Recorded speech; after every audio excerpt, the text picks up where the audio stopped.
सलाम अलैका या हबीबल्लाह।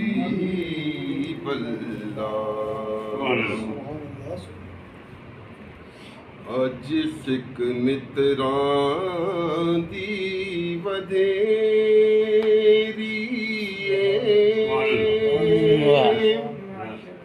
क्यों दिलड़ी उदास घनेरी। अज सिख मित्रां दी वधेरी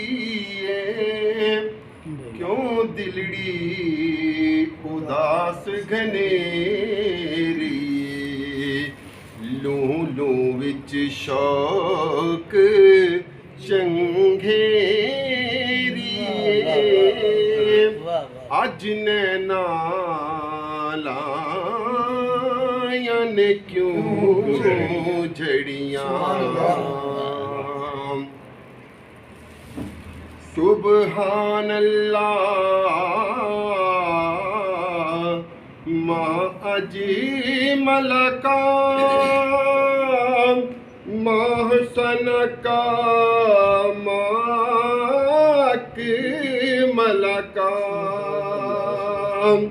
किथे मेरे अली किथे तेरी सना। मुश्ताक यकीन किथे जा। सुभान अल्लाह वाह वाह वाह वाह वाह। अज सिख मित्रां दी वधेरी एहा सूरत शाला पेश नजर। रवे वक्त निजाते रोज हशर विच कब्र ते पुल थी जद हो सी गुजर। सबे खोटियां थी सन तक करिया। सिख मित्रां दी वधेरी क्यों दिलड़ी उदास घनेरी। लूं लूं विच शौक चंघेरी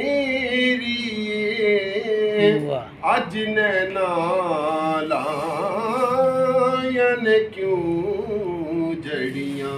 सुभान अल्लाह वाह वाह वाह वाह क्या खूबसूरत ना। वाह वाह वाह भाई वाह। जनाब मोहम्मद शहबाज सागर साहब बारगाह रिसालत पाक सल्लल्लाहु अलैहि वसल्लम में हदिया नात पेश कर रहे सन। अल्लाह पाक जज़ाए खैर अता फरमाए।